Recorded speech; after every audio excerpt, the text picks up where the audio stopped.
What's up, gentlemen? This is Rising Phoenix Podcast, a podcast about how to rise up after your divorce. I'm your host, divorce coach Michael Rhodes. Let's get into it.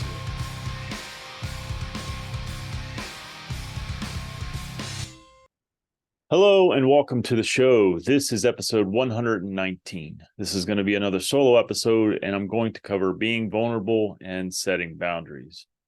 Before I jump into that, I want to do a little bit of housekeeping. I put it in the show notes for episode 118, but in case you didn't see that or you don't get it from wherever you're getting this podcast, I had audio issues. I had initially everything was fine. Clearly I had audio issues. Initially everything was fine, and then my camera died near the beginning of the interview, and that caused everything to crash. And when I rebooted everything and set everything back up, I forgot to check which microphone was selected. So it was either the camera microphone or, more than likely, I think it was the laptop microphone, and my laptop's closed. So I didn't notice it obviously until after. So I used Adobe has an AI voice enhancer, I think. I can't remember what exactly it's called, but I use that, and it changes my voice, but at least it makes it like you can hear it versus it being pretty quiet and kind of echoey. So it sucks. Maybe someday I'll have a whole studio with people and an engineer and producers and stuff. I don't not hold my breath, but maybe. But in the meantime, those things are going to happen, unfortunately. Hopefully, if it were to happen again, I'll be mindful to check and make sure that I had the right microphone selected. So it's happened a couple of times. That was the first time it's happened with this new camera, where the camera I guess it just crashed. I don't know. Everything just disappeared. So I ended up changing the battery in the camera. And then, like I said, when I came back, I just missed that little, it's not little, but I missed that piece. Let me talk about a few other things. I do want to talk about a little bit about my Dr. Glover interview. As I'm sure you heard, it does get a bit testy. And I think there's a part of me that just, I kind of knew going into that interview that was a possibility, but I didn't expect it around the topic. And this is my issue with a lot of these, and he's a good guy. It was a good interview. I don't agree with everything that he says, and I rarely push back, but that's one of the things that I get tired of hearing about is child support screws men. Child support screws men. Yeah, true statement. It also screws women. It's a shitty, fucked up system. And there's no rhyme, no reason to it. And also, my general stance is that I don't think men are getting screwed as much as they used to. Does it still happen? Absolutely. There are some folks out there that have a really difficult story. But I think more often than not, I see positives.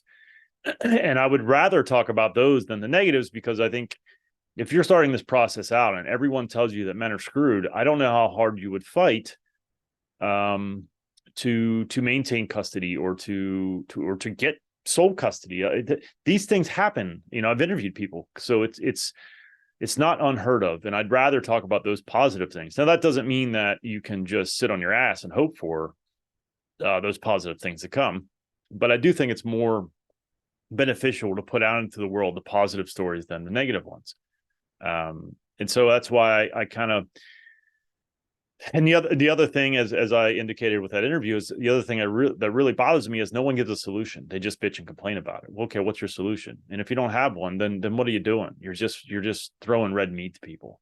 But the one area, and I won't spend too much time on this, and it's not to knock him. He wrote a best-selling book. I haven't wrote a best-selling book, so who the fuck am I to talk? But the one thing about his book, and the one thing about the people that are sort of borderline red pill, I would say, is this: they find a way to blame women for shit, just to make sure that it's enough red meat to keep people interested in buying their shit.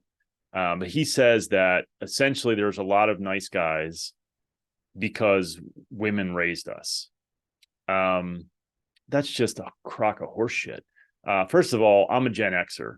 So a lot of us Gen Xers raised our fucking selves. So the skills and the tools that I struggle with today, my father couldn't have given me if he was home 24/7. The world has changed, life has changed, and our society is just much more difficult and stressful, I believe, than it ever has been on all kinds of different fronts. And I think that is our challenge, is learning new tools and skills to deal with these things. Life is really fucking stressful, and I think it's a different stress than making sure you have, crops in the field that provide a good yield. But it's I think it's a much more all-encompassing stress. And I don't know exactly what all the answers are, but I don't think it's because women joined the workforce or women raised us, which does, by the way, it doesn't make any sense anyway. So at a certain point, women joined the workforce, and so then nobody was home, right? And largely we raised ourselves as Gen Xers, and then of course, daycare became much more of a sort of a thing, and we were raised by other folks. So it's this way that these guys, and I'm not trying to knock the guy, again, bestseller, not a bestseller over here, but it just, why do we need that piece of it? You can just say we need more skills and tools as men. You don't have to throw that piece in there. That's just my view. But anyway, I assumed that would be what would have caused some type of conflict between us. But I don't, as you know, I think I don't bring people on to have conflict. That's not my fucking purpose, not my point, not my desire. But he did touch a nerve. So it is what it is.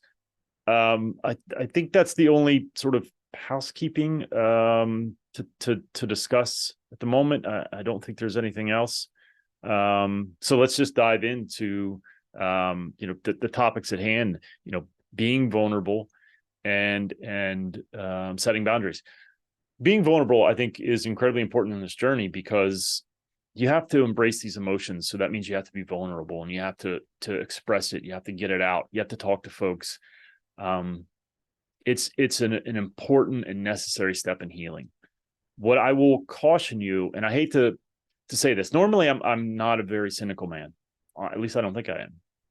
I believe that in general, people are good. However, I also think that in general, a lot of people are damaged by no fault of their own. And I think if you're watching this, you're looking at one, or if you're listening to one. I think I'm a damaged person in a lot of ways. Good, bad, or indifferent. That's just a fact. I've been damaged by life's events, and I think all of us have. But I think where you have to be careful about being vulnerable is not do it around people who aren't going to be supportive, who don't have your back, who aren't going to use your vulnerabilities against you. Because as sad as it is to say this, that exists in this world. Being vulnerable can sometimes fuck you, sadly. And I don't even think that it's largely, I don't know percentages or how often, but I think a good bit of the being vulnerable backfiring on you is people's, it's not their intent, it's just their ability. They don't have, or they have a penchant for using your vulnerabilities against you, and not even really sort of realizing it. I think some people struggle with self-esteem so much so that if they can find other ways to make themselves feel better about themselves, then they will, and that can be to your detriment. Not always to your face, although sometimes behind your back. And that's sad, but that is a fact. So you have to be vulnerable, but pick your spots. That's why I think it's important to get into the Facebook group. I try really hard, and so do the guys that help me out here, to make it a safe place for us to be vulnerable. Yes, we get the occasional asshole, and yes, we get the occasional asshole who will shit on somebody for being vulnerable, but we also have a lot of assholes in there just in general. People that, quite frankly, don't listen to this podcast, if I'm being honest. So just make sure that you're a good therapist, and be good supportive people. And I think this holds true. Good supportive people that have been through a divorce, so they get it, or if they have, they didn't also pretend that it wasn't a big deal, or just got married quickly right away, or didn't do any work. You want to surround yourself or be vulnerable with people who are also interested in the same sort of things, and also that truly are, and that they also aren't so damaged that they could use your vulnerabilities against you in a way that is just because of who they are. I don't think everyone is ill intent or has ill intent, but I think unfortunately the wrong people will use your vulnerabilities against you. So just be mindful, and that's tough to figure out. That can take some time. It can take some leaps of faith, I suppose, and trying to be vulnerable and see how it goes. It's tricky. I'd like to say that it isn't, and this goes back to the last episode about, you know, men and friendships and how hard it is because I've seen it, and I see it where being vulnerable with amongst a group of men can sometimes fuck you. And that's sad, but that's reality. But there are good men out there, and there are men that are supportive and nurturing and loving and will not use your vulnerabilities against you. So I guess my point is, I think I've said it like 3 or 4 times now, be vulnerable. Just pick be smart about who you're vulnerable around. The other thing I wanted to talk about is boundaries, because sometimes when you're vulnerable, people will crash your boundaries, so to speak. So they will do and say things that, well, let me back up. Let me talk about what is a boundary. And because I think a lot of people use boundaries, or they think boundaries are a way to punish people, but that's not what a boundary is. A boundary is a protection for yourself. A boundary tells the world what you will and will not tolerate. That's the purpose and the point of a boundary. It's not to inflict some type of punishment, or, it doesn't have to be an aggressive type of thing. The best boundaries are enforced, I should say, with silence. So if someone treats you poorly, you don't have to confront them. And I know there's some folks out there who would be like, well, you should, you should talk to someone if they, yeah, maybe. It really kind of depends on the situation. But one surefire way to enforce a boundary is to walk away from somebody. It will send the message, and more importantly, I think and hope that it sends the message that there is no more, there will never be any more, or there's never going to be an opportunity for you to crash into my boundary ever again, because I've enforced it. I gave a consequence, and that consequence is I am walking away. And that's not always, if it's a friendship and a relationship, and obviously you want to be able to mend fences and to talk, but if the intent of that person was to harm you, and that's seemingly their only intent, then walking away is a really great boundary, or a really great enforcement of a boundary. It sends a strong message, and it will protect you. That is the purpose and point of a boundary. But you also have to make sure that not only do you have the boundary, but you have to give a consequence. You have to enforce it. So, and I think I'm guilty of this. Sometimes I will let things go in hopes that, well, maybe it will change, or maybe that person won't say that again, or maybe it was just a one-time thing, because confrontation can be hard. And so you sort of hope for the best, but that never works out. What is that saying? Shit in one hand and wish in the other, or hope in the other, I guess. You can't. I've been guilty of this, and it's something I need to work on. And instead of hoping that the person will stop what they're doing, you have to let it be known that that's not appropriate, or you don't appreciate that. And then that is hard, and I get that is hard. It's one of those things that I think we all need to improve on is our ability to have difficult conversations. Dale Valor, who was on a couple episodes ago, and I know some folks have their opinions of Dale. I like Dale. Obviously, he's been on the show twice. I was on his show, and that's my point. I was on his show, and I was talking about, and I think he was asking me, like, what is the one thing that a guy who's in a relationship needs to do to ensure or set himself up better? I forget what his exact question was, but essentially avoid divorce. And the answer is the ability to have difficult conversations. If you can have difficult conversations and still have your boundaries, it is hard. It is very hard. It is very hard to know what triggers you. It is very hard to, when you're triggered, to be able to enforce a boundary that is level-headed. And because when we get hurt, our feelings come into things, and we get out of our thinking brain. We get into fight or flight. And so we can say some mean shit that doesn't need to be said. We can be nasty. And my mechanism or strategy for avoiding that, it has typically been, I don't say anything in hopes that it'll go away.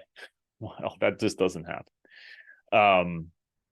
And then I think when you let things go and then you enforce a boundary, I think the enforcement of your boundary will say a lot about the person you're enacting and giving a consequence to. So what am I saying? So if someone says something that hurts your feelings, and you cut them out of your life because of that, then watch, and I'm sure if you get a response, or if you happen to hear, through the grapevine that this person's saying this and that, or whatever. Usually if someone talks shit about you, someone's going to let you know, because unfortunately people love to gossip.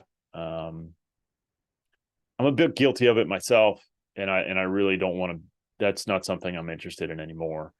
I've tried to avoid it because I think it's just a petty way to be, but it does happen. Of course, you get pissed off at someone and you want to tell somebody about it because you want to vent, but the solution is to go straight to that person. And I've been guilty of not doing those kinds of things myself. So it's hard to enforce these boundaries. It's hard to protect yourself in a way that it doesn't come off as shitty and causes more conflict and drama. And that's what I try to avoid. But by trying to avoid that, it's kind of like what I did with the whole lawyer situation. Like, I was tired of paying money for a lawyer, and I had thought we had agreed to a number or numbers, or we had an agreement in place, and I didn't think a lawyer was necessary. Well, it fucked me, because then I had to pay another lawyer, another retainer, and if I just would have sort of had one the whole way through and let it finish out, I probably would have been okay, or I would be. Hopefully that this shit would be wrapped up by now. But anyway, I'm getting off track. But it can be very hard to enforce a boundary in a calm, and I guess maybe even respectful manner. It's very hard because, again, someone hurt your feelings, they're going to put you in fight or flight. If someone touches a nerve, and that's why I say be careful who you're vulnerable to, because when you are vulnerable, this speaks and rings very, very true for me. And you are open and to people that you think are there for you, and then they're not. It's very, very hurtful, and it can really make your ability to remain in logical brain very difficult. This is the challenge of our lives, to be able to remain in logical thinking brain. If you think about any dumb fucking thing you've ever done, or any mistake you've made in your life, it's either because you were pissed off, or scared, or drunk, right? Or any kind of other intoxication, right? You don't generally, mistakes happen, but I'm talking to the big ones, the ones that stick with you because you think, oh man, if I just wouldn't have been so mad, or oh man, if I just wouldn't have drank so much, or whatever it is. And so the challenge of our life is to remain in this logical thinking brain, but when our feelings are hurt, it's really fucking hard. And so then when you try to take a step back and you do an active boundary, the reaction to your enforcement of your boundary is telling. If you enforce a boundary because someone said some shit that you didn't like, and then they continue to say some shit about you, well, then you have all the information you need. The reaction to your boundary will tell you that you did the right thing by setting and enforcing your boundary. And is any of this easy? No. If it was easy, I wouldn't need to talk about it. I don't do episodes on brushing your teeth because that's a fairly easy fucking thing. So this is hard. It's hard work. And I think what we have to remind ourselves is, who do we want to be? Do we want to be a stand-up person, an ethical person, I don't know, a good character? And that's not someone that either badmouths someone behind their back or lets people get away with saying hurtful shit about them. But it's that piece, that part of setting those boundaries, of speaking your truth, of standing up for yourself, of potentially creating conflict by sticking up for yourself. It's really fucking hard. I struggle with it probably more than I should. Well, I shouldn't say that. I struggle with it. I don't know if should or shouldn't or whatever. But I think what I have learned, or what I'm learning, I think, is that a couple of things. One, be more choosy about who you're vulnerable with. And I'm talking to myself. I need to be more choosy around who I'm vulnerable with. Because I put myself out there, and I try to do, and this, I don't give a fuck what you say about this. You can call me whiny. I don't go fuck yourself. I'm just expressing myself. But I mean, I think probably part of me calling myself whiny, but I put myself out there, and I'm very vulnerable, and I'm very open, and I think sometimes that has fucked me, and I don't know going forward how much. I'm always going to be honest, but I'm not sure how vulnerable I'll be going forward as I go through and put out more of these episodes and continue to be who I am. I don't know. I will say that I think when I have successes and wins, you're going to hear them. And if I have, I don't know. I don't know what I'm going to do, but I think I'm going to be less vulnerable. But I don't know exactly what that means. I think, again, you'll hear my victories for sure. I'm not so sure you're going to hear about my losses anymore. Now, those of you that are close to me, if you're in the Discord server, which I'm going to talk about that here in a second too, you may hear more of that than you would otherwise, but if I'm being honest, I don't think so. I hate to sound jaded or cynical, but I think, unfortunately, that there are a lot of people out there that either knowingly or unknowingly will take advantage of your weaknesses and your vulnerabilities. Not always because they're nefarious, sometimes because they need to, or they feel like they need to, because they struggle with things themselves. And it's a lot fucking easier to go through life pointing out everyone else's problems and mistakes than it is to focus on your own. And again, I'm probably as guilty as anybody is of that. So anyway, on to the discussion of the Discord.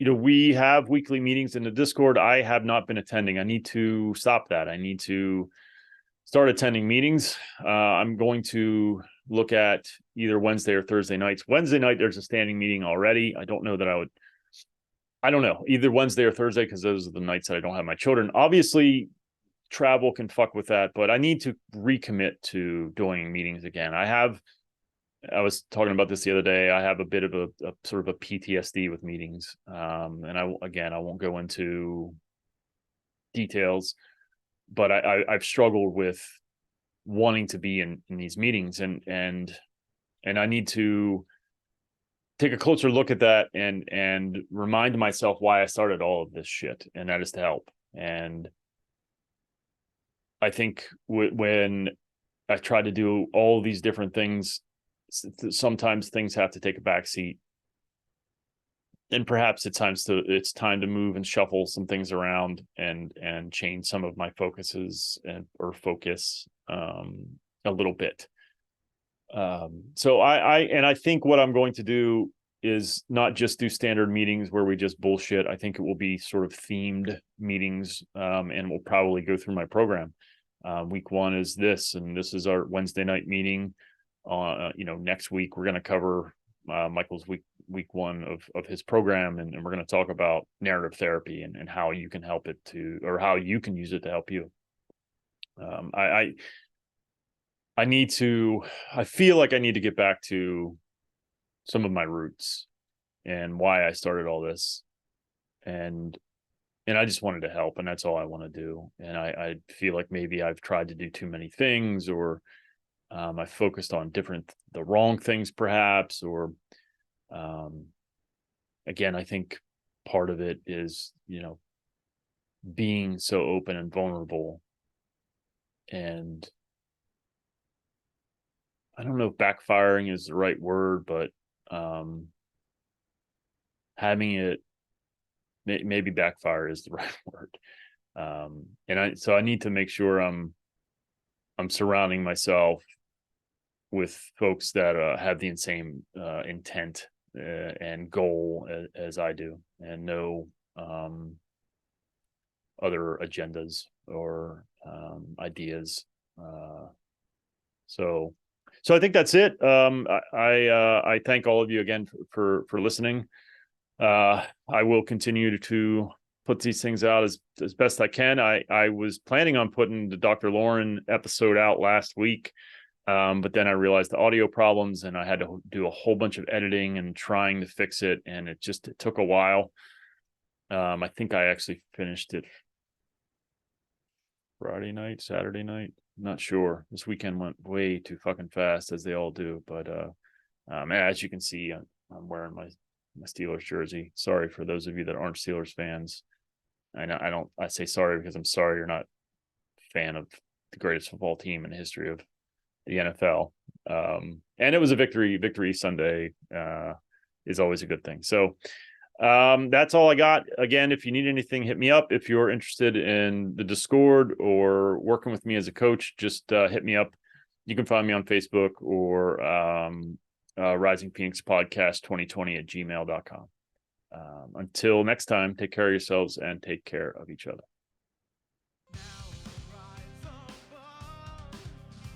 Thank you so much for watching and or listening.